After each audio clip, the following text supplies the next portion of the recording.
عداوت مجھ سے کیوں اتنی، میں تو قرآن کا داعی ہوں، رسول اللہ کا وارث، صحابہ کا سپاہی۔ اعمالنا من يهد الله فلا مضل له ومن يضلل فلا هادي له، وأشهد أن لا إله إلا الله وحده لا شريك له، وأشهد أن محمدا عبده ورسوله۔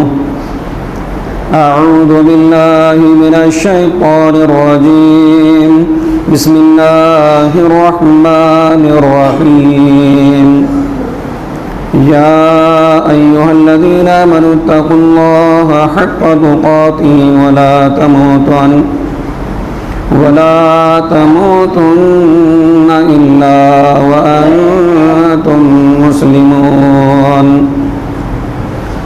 يا أيها الناس اتقوا ربكم الذي خلقكم من نفس واحدة وخلق منها زوجها وبث منهما رجالا كثيرا ونساء، واتقوا الله الذي تساءلون به والأرحام، إن الله كان عليكم رقيبا۔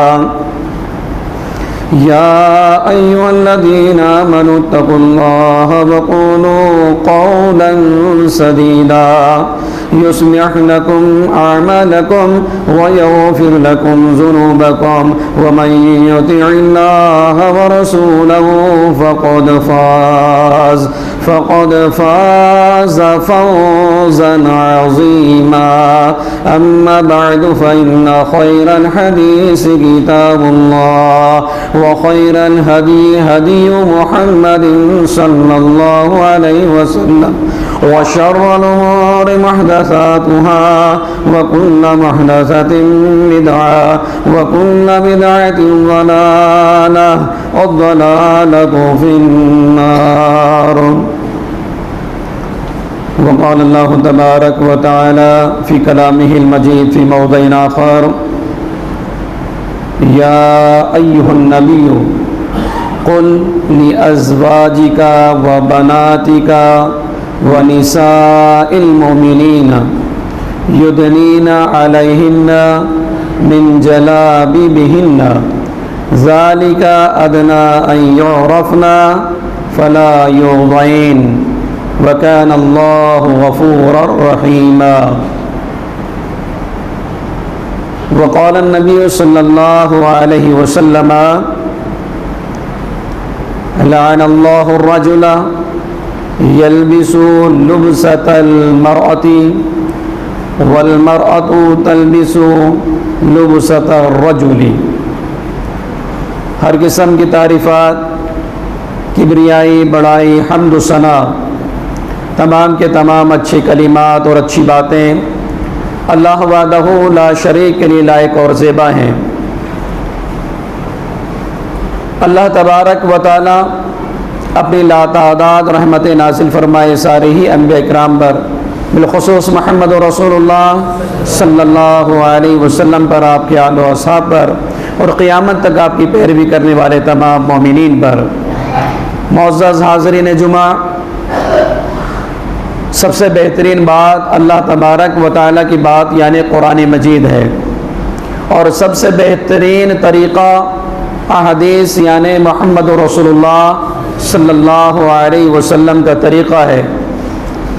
ہم تمام لوگوں کو اس بات کی تاکید کی گئی کہ دین میں ہر قسم کی بدعات سے، نئی چیزوں سے بچا جائے، اس لیے کہ دین کے اندر وہ نئی بات تھوڑی ہو یا زیادہ ہو، چھوٹی ہو یا بڑی ہو، یہ گمراہی ہے، اور گمراہوں کا انجام جہنم ہے۔ ہمیں اس بات کی بھی تاکید کی گئی ہے کہ ہم دنیا کے کسی بھی کونے میں، کسی بھی حصے میں، کسی بھی ملک میں، کسی بھی شہر میں، کسی بھی جگہ ہوں، اور جس حالت میں بھی اللہ سبحانہ و تعالی ہمیں اور آپ کو رکھے، ہماری ذمہ داری یہ ہے، ہمارا فرض یہ ہے کہ ہم اسلام کی وفادار بن کر کے رہیں، اللہ اور اس کے رسول کی فرما برداری اور اطاعت گزاری کرتے ہوئے اپنے شب و روز کو گزاریں۔ آج کے خطبہ جمعہ میں کسی ایک عنوان پر نہیں بلکہ حالات کا جائزہ لیتے ہوئے کچھ باتیں آپ حضرات کے سامنے میں کتاب و سنت کی روشنی میں انشاءاللہ اللہ کی توفیق اور اس کی مدد سے رکھنے کی کوشش کروں گا۔ اللہ سبحانہ و تعالی ہم سب کو ان باتوں پر کما حقہ عمل کی توفیق عنایت فرمائے۔ سب سے پہلی بات جس بات کی طرف میں توجہ دلانا چاہتا ہوں، آج کے حالات کے اعتبار سے ہمارا معاشرہ جس تیزی کے ساتھ دین کا مذاق اڑا رہا ہے، دین کی خلاف ورزی کر رہا ہے، کھل کر کے ہر دھرمی کے ساتھ، ضد کے ساتھ، وہ ہے بے پردگی۔ بہت اہم چیزیں ہیں، اس پر آئیں گی، میں بتانے کی کوشش کروں گا، آپ لوگ غور سے سنیے گا۔ بے پردگی یہ ایک بہت بڑا فتنہ ہے۔ بے پردگی سے دنیا کے اندر بڑے بڑے فتنے اور فساد رونما ہوتے ہیں، اور سب سے بڑا نقصان بے پردگی کا جو ہوتا ہے وہ یہ ہوتا ہے کہ انسان کے اندر جو غیرت ہوتی ہے، حیا ہوتی ہے، وہ چل بستی ہے، وہ روانہ ہو جاتی ہے انسان کے اندر سے، حیا ختم ہو جاتی ہے۔ جب بے پردگی انسان کی زندگی میں آتی ہے تو انسان کے اندر سے حیا، غیرت ختم ہو جاتی ہے۔ نقطے کو ذہن میں رکھیے گا۔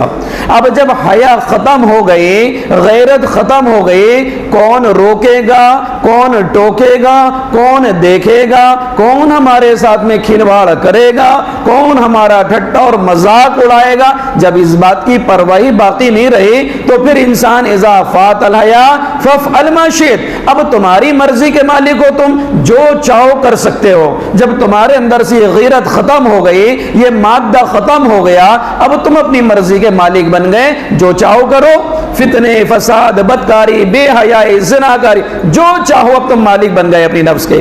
اللہ اکبر، ذرا غور کیجیے آپ۔ اللہ سبحانہ و تعالی نے قرآن مجید کے اندر کتنے پیارے انداز میں اس بات کو بیان فرمایا، یا ایھا النبی قل لازواجک و بناتک، اے نبی، اللہ اکبر، یہ آیت ذرا جھنجھوڑ دیتی ہے ہم لوگوں کو، ہمارے ایمان کو جھنجھوڑ دیتی ہے، ہمیں احساس دلاتی ہے کہ تمہارا ایمان کیا معیار کا ہے۔ جس دنیا کے اندر سب سے زیادہ متقی پرہیزگار انسان محمد رسول اللہ صلی اللہ علیہ وسلم کو ان کے گھرانے کے لوگوں کے لیے اتنی بڑی تاکید بیان کی جا رہی ہے، یا ایھا النبی، صرف صحابہ سے نہیں، صرف صحابہ سے نہیں، مومنوں سے نہیں، نبی سے یہ خطاب کیا جا رہا ہے، یا ایھا النبی، اے نبی، قل لازواجک، اپنی بیویوں سے کہہ دیجئے، اپنی بیویوں سے کہہ دیجئے، وہ بناتی کا، اپنی بیٹیوں سے کہہ دیجئے، اور ان کے ساتھ ساتھ امت مسلمہ کی خواتین سے بھی کہہ دیجئے، نساء المومنین، اور مومنوں کی بیویوں سے بھی کہہ دیجئے، یدنین علیہن من جلابیبہن، لباس تو پہنتی ہیں، یہ دوپٹہ تو استعمال کرتی ہیں، کپڑا تو سلیقے کا پہنتی ہیں، ڈھیلا ڈھالا پورا پہنتی ہیں، چھوٹا نہیں پہنتی، باریک نہیں پہنتی، ٹائٹ نہیں پہنتی، سلیقے کا لباس تو پہنتی ہیں۔ اس کے باوجود ان سے کہہ دیجئے کہ وہ جو لباس پہنی ہوئی ہوتی ہیں، جو زیورات پہنی ہوئی ہوتی ہیں، ان کو چھپانے کے لیے، ان کو ڈھانکنے کے لیے اپنے اوپر سر سے لے کر پیر تک ایک لمبی چادر ڈال لیا کریں، ایک لمبی چادر ڈال لیا کریں کہ ان کے انہوں نے جو لباس پہنا ہوا ہے، کرتا ہے، شلوار ہے، لمبی قمیص ہے، جو بھی پہنا ہوا ہے وہ نظر نہ آئے، جو زیور انہوں نے پہنا ہوا ہے وہ نظر نہ آئے۔ یدنین علیہن من جلابیبہن، وہ نظر نہ آئے. کیوں؟ قرآن کی آیت خود بتا رہی ہے. آیت ذالک ادنی یعرفنا، وہ پہچانی نہ جائیں، ان کا لباس پہچانا نہ جائے، ان کا زیور نظر نہ آئے. ذالک ادنی یعرفنا فلا یؤذین، وہ جب پہچان لی جائیں گی کون ہے، کس کی بیٹی ہے، کس کی بیوی ہے، کس کی بہن ہے، پہچانی جائیں گی، قریب ہے کہ وہ تکلیف دی جائے، اس سے چھیڑ چھاڑ کی جائے، اس سے بدتمیزی کی جائے، اس سے بدسلوکی کی جائے، اس سے اور دیگر غلط کام کیے جائیں. ذالک ادنی یعرفنا فلا یؤذین. اللہ اکبر. غور کیجیے آپ. اب صاحب یہاں پر جب خواتین سے، ہماری ماؤں بہنوں سے پردے کے لیے کہا جائے تو کہتی ہیں صاحب پردہ تو دل کا ہوتا ہے، پردہ تو دل کا ہوتا ہے، دل میں پردہ حیا ہے تو کوئی بات نہیں. اللہ اکبر. جانتے ہیں ہم لوگ لاشعوری طور پر، جہالت کی بنیاد پر، ہٹ دھرمی کی بنیاد پر، ضد کی بنیاد پر، تکبر کی بنیاد پر، یہ تکبرانہ الفاظ ہیں، یہ الفاظ تکبرانہ ہیں. اس بنیاد پر ہم قرآن کا مذاق اڑا رہے ہیں، قرآن کا انکار کر رہے ہیں، اللہ تبارک و تعالی کے علم کو جھوٹا ثابت کر رہے ہیں کہ اللہ تجھے نہیں معلوم، تو ہمیں حیا پردے کا حکم دیتا ہے. ارے پردہ تو دل کا پردہ ہے، تجھے کیا معلوم؟ نعوذ باللہ من ذالک. اللہ تجھے کیا معلوم؟ پردہ تو دل کا ہوتا ہے، تو جسم پر پردہ کرنے کا حکم دے رہا ہے. نعوذ باللہ من ذالک. ہم نے یہ الزام محمد رسول اللہ کو لگایا کہ آپ نہیں جانتے، آپ کو علم نہیں، پردہ تو دل کا ہوتا ہے. ہم نے احادیث کا انکار کیا، قرآن کا انکار کیا، اسلام کا مذاق اڑایا. اللہ اکبر. جانتے ہیں کہ لاشعوری طور پر ہم کیا کرتے ہیں؟ ایسی خواتین کو، ایسی ماؤں بہنوں کو اللہ کے عذاب سے ڈرنا چاہیے، اللہ کی سزا سے ڈرنا چاہیے، اللہ کے عذاب سے، اللہ کے عقاب سے، اللہ کی پکڑ سے بچنا چاہیے اور ڈرنا چاہیے. وہ کہہ کیا رہی ہیں، کر کیا رہی ہیں. اور جو عورت کی زبان پر اس قسم کے الفاظ ہوں، کبھی وہ اسلام پر عمل کر سکتی ہے، اس کے اندر اسلام کی ہمدردی ہو سکتی ہے، وہ اسلام کا دفاع کر سکتی ہے، وہ اسلام کا پرچار کر سکتی ہے؟ یقیناً ممکن نہیں. توقع نہیں کی جا سکتی جس عورت کی نیت یہ ہو، جس عورت کی زبان سے اس قسم کے الفاظ نکلیں، دین کا جو مذاق اڑائے، جو اللہ کے علم کو جھوٹا ثابت کر دے، جو محمد رسول اللہ کے علم کو جھوٹا ثابت کر دے. آتی ہے یہ بات. معاشرے کی خواتین اس قسم کی باتیں کرتی ہیں، جو بے پردہ گھومتی ہیں، جو آزاد رہنا چاہتی ہیں، جو اپنی خوبصورتی کو، اپنے میک اپ کو، اپنے جسم کو غیر محرموں کو دکھانا چاہتی ہیں، جنہوں نے حیا کو طاق میں رکھ دیا، ختم کر دیا، وہ اس قسم کی باتیں کرتی ہیں. کتنی بڑی بات ہے. قرآن مجید کہتا ہے وَلِيَضْرِبْنَ بِخُمُرِهِنَّ عَلَى جُيُوبِهِنَّ. دوپٹے کا، خمار کا آج کل ایک فیشن بن گیا. ایک تو بہت چھوٹا ہو گیا وہ. اگر کوئی خاتون مسلح باندھنا بھی چاہے تو وہ اتنا چھوٹا ہے کہ مسلح ہی نہیں بنتا. مارکیٹ میں ملنے والے دوپٹے اتنے چھوٹے ہو گئے کہ مسلح ہی نہیں بنتا صحیح سے. تلاش کرنا پڑتا ہے بڑے دوپٹوں کا، موٹے دوپٹوں کا تلاش کرنا پڑتا ہے. اب چھوٹے ہو گئے، اور اوپر سے یہ بات کہ وہ رسی کی طرح ہو گئے، وہ رسی کی طرح ہو گئے. باقاعدہ طور پر اگر سوٹ کے ساتھ میں بڑے دوپٹے آ گئے تو ان کو اس طریقے سے بنوایا جاتا ہے کہ وہ سکڑ جائیں، رسی کی طرح ہو جائیں وہ، تاکہ گلے میں ڈال سکے رومال کی طرح. جیسے مرد حضرات میں بسا اوقات رومال گلے میں ڈال لیا جاتا ہے دونوں طرف ایسا کر کے. وَلِيَضْرِبْنَ بِخُمُرِهِنَّ عَلَى جُيُوبِهِنَّ. ان سے کہو جیب کہاں ہوتا ہے بھائی؟ جیب کہاں ہوتا ہے؟ جُيُوبِهِنَّ. ان عورتوں سے کہیں کہ اپنے دوپٹے کو اچھے طریقے سے اپنے گریبان پر ڈال لیں تاکہ وہ حیات نظر نہ آئے، کسی کی نظر ان پر نہ پڑے. اس طریقے سے آزادانہ وہ اپنے کو سیو کریں دوپٹے کے ذریعے سے، اچھے طریقے سے کور کریں اپنے آپ کو. وَلْيَضْرِبْنَ بِخُمُرِهِنَّ عَلَى جُيُوبِهِنَّ. ایک بات تو یہی وَلَا يُبْدِينَ زِينَتَهُنَّ. قرآن کی آیت بھی بتا رہی ہے کہ عورت جو زینت والا لباس پہنی ہوئی ہے، جو زیور زینت کے طور پر پہنی ہوئی ہے، وہ غیر مردوں کو نظر نہ آئے، وہ برقع پہن لے، وہ بڑی چادر ایسی ڈال لے. اوپر سے اس جو کپڑے پہنی ہوئے اس کے اوپر سے کوئی ایسی قمیص ڈال لے، اپنے سر پر وہ دوپٹہ رکھے، اپنے گریبان پر دوپٹہ رکھے، کہ کسی بھی قیمت میں اس کی خوبصورتی، اس کی زینت دوسروں کو نظر نہ آئے۔ پھر اس کے علاوہ قرآن مجید نے ایک بات، کتنی زیادہ پردے میں عورت کو رکھا ہے اسلام نے، اور یاد رکھیے گا سب جانتے ہیں یہ کسی سے مخفی چھپی ڈھکی چھپی بات نہیں ہے یہ، کہ جو چیز پیک ہوتی ہے، جو چیز کور میں ہوتی ہے، جتنے اچھی اس کی پیکنگ ہوتی ہے، یقیناً وہ قیمتی اتنی زیادہ ہوتی ہے، وہ اتنی قیمتی ہوتی ہے۔ جی یہ بات سب جانتے ہیں، چھوٹے بڑے سب جانتے ہیں، علم والے بھی غیر علم والے بھی اس بات کو جانتے ہیں۔ یہ بات اور ہے کہ وہ چیز اپنی قدر نہ جانے، اپنی اہمیت نہ جانے اور کور سے باہر ہو جائے، یہ بات الگ ہے۔ تو قرآن مجید کے اندر کتنے پیارے انداز میں ایک بات اور کہی ہے، وَلَا يَضْرِبْنَ بِخُمُورِهِنَّ وَلَا يَضْرِبْنَ بِأَرْجُلِهِنَّ وَلَا يَضْرِبْنَ بِأَرْجُلِهِنَّ لِيُعْلَمَ مَا يُخْفِينَ مِن زِينَتِهِنَّ۔ ان عورتوں کو چاہیے کہ وہ اپنے قدموں کو، اپنے پیروں کو پٹک کر نہ چلیں۔ مقصد کیا ہے اس کا؟ اپنے قدموں کو اس طریقے سے انداز میں نہ رکھیں چلتے ہوئے کہ ان سے آواز آئے، اور جب آواز آئے تو غیر مرد ان کی طرف متوجہ ہوں۔ اب دیکھیے چپلیں، سینڈلیں، جوتیاں وغیرہ اس قسم کی آ گئی ہیں کہ گھوڑوں کی ٹاپ کی طرح اس میں آوازیں آتی ہیں چلتے ہوئے۔ ایک بات تو یہ ہو گئی، لہٰذا خواتین ایسی چپل، ایسی سینڈل یوز نہ کریں جس سے آواز آتی ہو چلتے ہوئے۔ ایک بات تو یہ سمجھ میں آئی۔ دوسری بات یہ سمجھ میں آئی کہ وہ پائزیب جو پہنتی ہیں، پٹی جو پہنتی ہیں، وہ ایسی نہ ہو کہ چلتے ہوئے ان سے آواز آئے، یعنی گھنگرو دار نہ ہو۔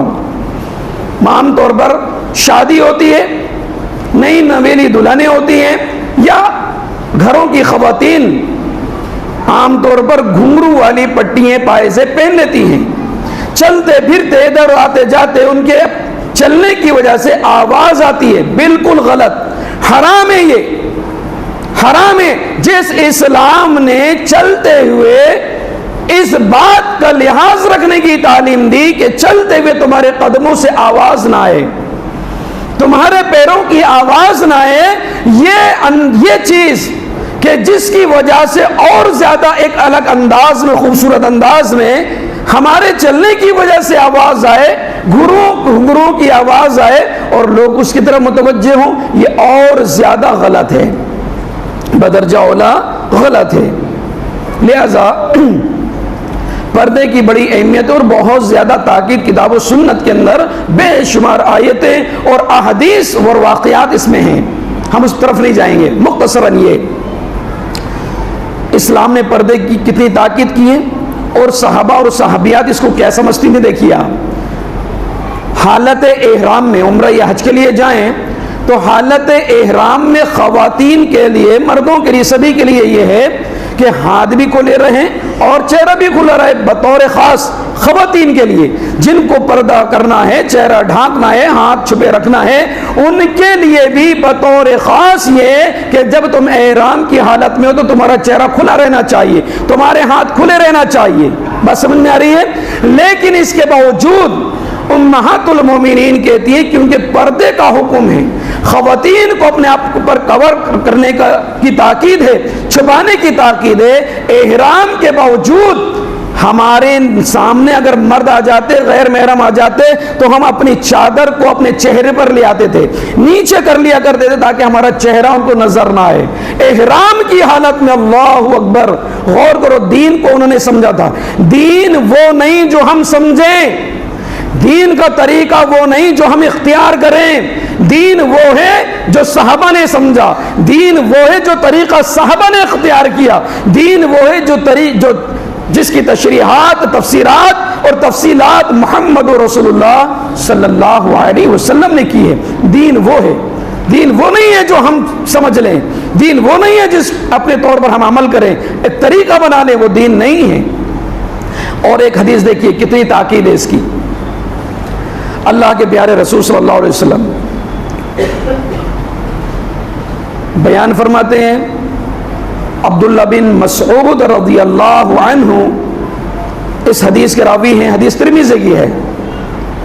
پیارے رسول صلی اللہ علیہ وسلم نے بیان فرمایا کہ عورت اپنے آپ کو چھپانے کی چیز ہے. المرأۃ کلھا عورۃ، عورت پوری کی پوری اپنے آپ کو ڈھکانے کی چیز ہے، ڈھانپنے کی چیز ہے، کور رکھنے کی چیز ہے. لیکن جب یہ عورت باہر نکلتی ہے تو شیطان اس کو بہکانے کے مواقع تلاش کرتا رہتا ہے، اس کو بہکانے کے، فریب اور فتنے میں ڈالنے کے مواقع تلاش کرتا رہتا ہے. عبداللہ بن مسعود رضی اللہ عنہ ایک اور روایت میں بیان فرماتے ہیں، ابو داؤد کی روایت ہے. کیا کہتے ہیں؟ اللہ کے رسول صلی اللہ علیہ وسلم نے بیان فرمایا، دیکھیے آپ، عورت عبادت کے لیے بھی، عبادت کے معاملے میں بھی عورت کو کتنا زیادہ اہتمام کرنا ہے، کتنی تاکید اسلام میں ہے کہ وہ عبادت بھی کرے تو بے پردہ اور بے پردہ جگہوں پر نہ کرے، بے پردگی کے ساتھ نہ کرے اور بے پردہ جگہوں پر نہ کرے جہاں پر لوگوں کی نظریں پڑ رہی ہوں. سیف ہو کر کے کرے، کتنی بڑی عبادت بھی کرے تو، نماز بھی پڑھے تو پردگی کے ساتھ میں، اور بے پردہ جگہ پر نہ پڑھے. پتہ چل رہا ہے چھت کے اوپر چلے گئی، دوسرے لوگ کھڑے ہوئے دیکھ رہے ہیں اس کو، پتہ چل رہا ہے کہیں بھی گئے تو وہیں کھڑے ہو گئے، بازار میں ہی کہیں بھی لوگوں کے سامنے کھڑے ہو گئے. ایسا نہیں، ایسا نہیں. کتنا اہتمام کرنا ہے عورت کو، پردے کی تاکید دیکھیے آپ. حدیث یہ ہے کہ اللہ کے رسول صلی اللہ علیہ وسلم بیان فرماتے ہیں، عورت کا اپنے گھر کے صحن میں باہر کے حصے پر نماز پڑھنے سے بہتر ہے کہ وہ اندر کے کمرے میں نماز پڑھے. گھر کے کمرے میں نماز پڑھے، صحن میں نہ پڑھے، صحن میں نماز نہ پڑھے، کمرے میں نماز پڑھے. اور عورت کا اس کمرے سے بہتر ہے کہ اندرونی کمرے میں پڑھے، جو سب سے اندر کا کمرہ ہو، سب سے اندر کی سیف جگہ ہو، جہاں لوگوں کی نظر نہ پڑتی ہو، آتے جاتے بھی غیر مدروں کی، کوئی بھی آ گیا گھر میں تو پتہ چل رہا ہے نماز پڑھتی ہوئی خاتون. ایسا نہ ہو، وہ اس کا جو سیف کمرہ ہو، اندر کی جگہ ہو، اندر کی کوٹری ہو، وہاں نماز پڑھیے، اس کے لیے بہتر ہے. کتنی تاکید ہے، کتنی تاکید ہے. عبادت کے اندر بھی اسلام نے یہ تصور دیا خاتون کو. اور خاتون کو مستورات کیوں کہا جاتا ہے؟ اس لیے نا کہ پوری سطر ہے، وہ چھپانے کی چیز ہے، پوری کی پوری چھپانے کی چیز ہے. بہرحال چند باتیں یہ کہ پردہ کہاں کہاں کرنا چاہیے، وہ ایک ہی چیز میں جو ہے بات ختم ہونے لگی، ہماری وقت ختم ہونے لگا. پردہ کہاں کہاں ہونا چاہیے؟ عام طور پر جب پردے کی بات کی جاتی ہے تو تصور یہ ہوتا ہے کہ پردہ، گھر سے نکلو تو پردہ، برقع اوڑھ لو. عام طور پر تصور ہمارے معاشرے میں کیا ہے کہ گھر سے نکلو تو برقع اوڑھ لو، بازار جاؤ تو برقع اوڑھ لو، مارکیٹ جاؤ برقع اوڑھ لو، کہیں جاؤ تو برقع اوڑھ لو. یہی تصور ہمارے ہاں برقعے کا ہے، پردے کا ہے. اب ذرا غور کیجئے، پردہ کہاں کہاں کرنا چاہیے؟ مختصراً یہ بہت ساری جگہیں ہیں لیکن مختصراً یہ گھر میں رہتے ہوئے جہاں آمد و رفع کی جگہ ہوتی ہے، گھر کے باہر کا حصہ ہوتا ہے، صحن کا حصہ ہوتا ہے، جو روڈ کے سامنے ہوتا ہے، لوگ وہاں سے گزرتے ہوئے ہوتے ہیں، وہاں بھی پردہ ڈال لیں، وہاں بھی پردہ ڈال لیں تاکہ غیر مردوں کی نظر ہمارے کام کرتے ہوئے، کپڑے دھوتے ہوئے، برتن وغیرہ، یہ وہ کام کاج خواتین کی ذمہ داری ہے، وہ گھر میں رہتی ہیں، کام کرنا ہے، ان پر نظر غیر مردوں کی نہ پڑے، ان پر غیر مردوں کی نظر نہ پڑے. گھر کے دروازوں پر پردہ رکھیں تاکہ کمرے میں رہتے ہوئے، گزرتے ہوئے لوگوں کی کمرے پر، دروازے کے اندرونی حصے پر نظر نہ پڑے. دروازے پر بھی پردوں کا اہتمام کریں. گھر کے صحن کے باہر کا حصہ ہے، وہاں بھی پردے کا اہتمام کریں.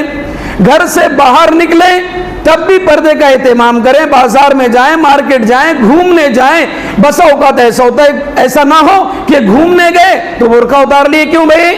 سفر میں گئے تو برقع اتار لیے، کیوں بھائی؟ اب ہماری بستی کا کون دیکھ رہا ہے؟ ہمارے محلے کا کون دیکھ رہا ہے؟ ہمارے رشتہ دار کون ہے یہاں؟ ٹرین میں بیٹھے، گاڑی میں بیٹھے تو برقع اتر گیا. یہ برقع نہیں ہے، یہ پردہ نہیں ہے.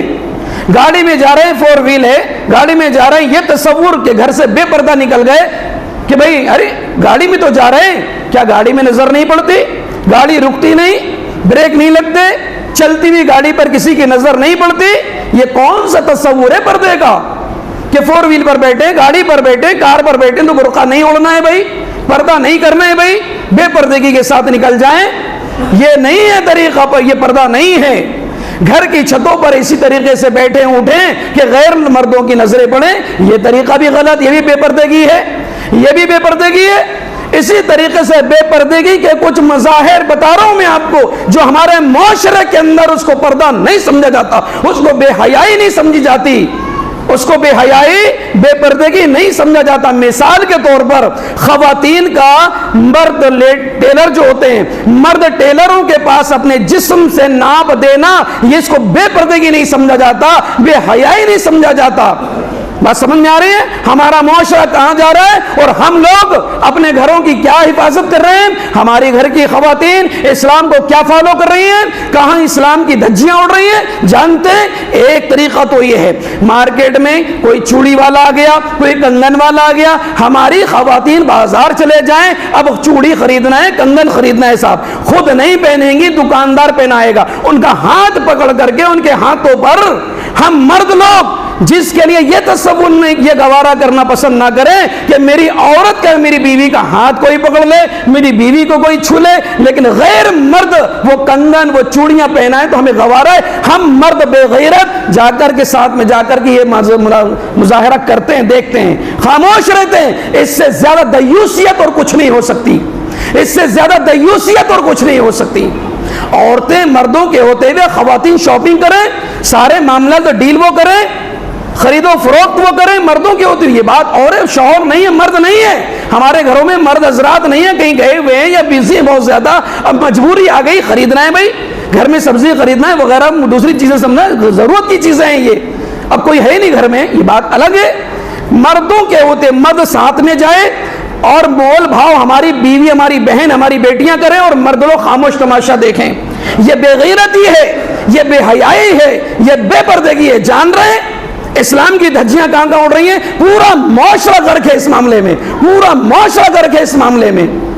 اور چپل اگر پہننا ہے، چپل پہننا ہے، ہم مرد ساتھ میں جا کر کے، یہ نہیں کہ چپل دکاندار نے دکھایا، جوتی دکھایا، جوتا دکھایا، ہم اپنی بیوی، اپنی بیٹی، اپنی بہن کے پیر میں پہنا کر کے دیکھ لیں، نہیں، پہنائے گا تو دکاندار، پہنائے گا تو دکاندار، اس سے زیادہ بے حیائی اور کیا ہے؟ یہ سب بے پردگی کے مظاہرے میرے بھائی۔ تھوڑی دیر کے لیے ہو سکتا ہے میری زبان آپ کو بہت سخت لگ رہی ہو، میرے الفاظ سخت لگ رہے ہیں، حقیقت یہی ہے، حقیقت یہی ہے۔ ایسی کوئی مثال صحابیات سے دکھائیے، کیا کپڑے نہیں خریدتی تھیں؟ کیا چوڑی نہیں پہنتی تھیں؟ کیا کنگن نہیں پہنتی تھیں؟ کیا جوتے چپل نہیں پہنتی تھیں؟ کوئی ایسی مثال دکھائیں کہ غیر مردوں نے ان کے ہاتھوں پر چوڑی پہنائی ہو، کنگن پہنائے ہو، جوتی چپل ان کے پیروں پر انہوں نے پہنایا، کوئی مثال دکھائے کوئی؟ یا کسی کی مجال تھی صحابہ کے زمانے میں، محدثین کے اہل و عیال کے لیے، ائمہ کے اہل و عیال کے لیے کسی مجال تھی؟ یہ سب بے حیائی نہیں ہے؟ ہم سارے لوگ تقریباً اس بے حیائی کے اندر اور یانیت کے اندر، بے پردگی کے اندر مبتلا نظر آ رہے ہیں۔ پھر اسلام کیا ہے؟ اسلام کسے کہتے ہیں؟ حیا کسے کہتے ہیں؟ پردے کا تصور کہاں کیا ہے؟ صرف یہی کہ گھر سے نکلو تو برقع اوڑھ لو بس، اور وَلَا يُبْدِينَ زِينَتَهُنَّ، اپنی زینت کو نہیں دکھائیں۔ کسی بھی انسان کی باڈی پہچانی جاتی ہے چہرے سے، کیسا ہے انسان، خوبصورت ہے، خوبصورتی کم ہے، چہرے سے سمجھی جاتی ہے نا۔ اس لیے شریعت نے کہا بچے کو بھی تھپڑ چہرے پر نہیں مارنا، بیوی کو بدرجے اولا کا چہرے پر تماچا نہیں مارنا، کتنے غصے میں کیوں نہ ہو، کتنی غلطی کیوں نہ کی ہو، نہیں، چہرہ اگر بگڑ گیا تو اس کی خوبصورتی ختم ہو گئی، اس کی خوبصورتی ختم ہو گئی۔ معلوم یہ ہوا پوری باڈی کے اندر سب سے زیادہ زینت کی چیز چہرہ ہے۔ افسوس جس چہرے کو ڈھانکنا ہے، آج برقعے کے نام پر چہرہ کھلا ہوا ہے۔ عورتیں برقع تو اوڑھتی ہیں لیکن پورا چہرہ کھلا ہوا ہوتا ہے۔ کون سا پردہ ہے یہ؟ کون سا پردہ ہے یہ؟ عجیب معاملہ ہے، عجیب معاملہ ہے۔ جس خوبصورتی کو، زینت کو چھپانا ہے وہی ظاہر ہے، اور برقع وہ نہیں ہے، اس کے بھی شرائط ہیں۔ برقع ٹائٹ نہ ہو، چھوٹا نہ ہو کہ نیچے سے ہی شلوار نظر آ رہی ہو، قمیص نظر آ رہی ہو، برقع اوپر ہے، کپڑے نظر آ رہے ہیں، پٹیاں بازیب نظر آ رہی ہیں، پیروں میں مہندی لگی ہے وہ نظر آ رہی ہے۔ برقع وہ نہیں ہے، زینت والا، کڑائی والا، زیب و زینت والا، خوبصورتی والا نہ ہو، سادہ ہو، سادہ ہو اور اس انداز کا ہو کہ اگر 10 عورتیں بھی جا رہی ہوں تو کوئی تمیز نہ ہو کہ کون کس کی بیوی ہے، کس کی بہن ہے، کس کی بیٹی ہے. اس انداز کا برقع ہو. اسے پردہ کہتے ہیں جو پہچانی نہ جائیں بالکل. اس لیے عام طور پر ہمارے معاشرے میں کالا برقع استعمال کیا جاتا ہے کہ کوئی سب کا ایک سا برقع کوئی پہچانی نہ جائے. لیکن اس میں بھی عجیب عجیب ڈیزائن کے، عجیب عجیب حالت کے برقعے. یہ پردہ نہیں ہے میرے اسلامی بھائیوں.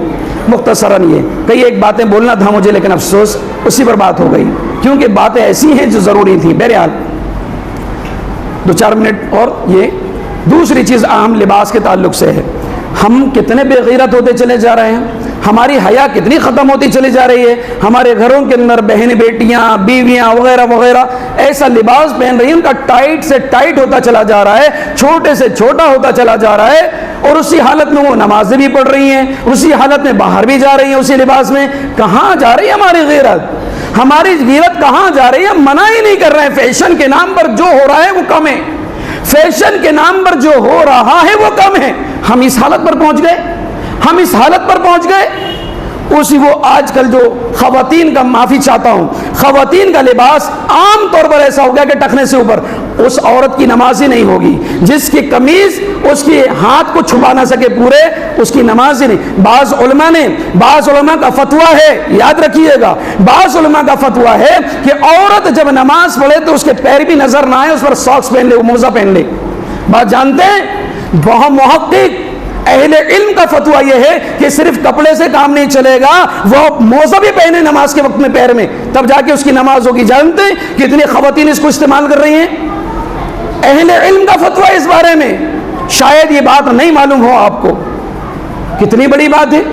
آدھی آستین کے کپڑے، اسی میں نمازیں ہو رہی ہیں ہماری خواتین کی. کوئی بولنے والا نہیں ہے. نماز نہیں ہوگی، یاد رکھیے گا، نماز نہیں ہوگی. ٹخنے سے اوپر کپڑا نماز نہیں، آدھی آستین کے کپڑے نماز نہیں.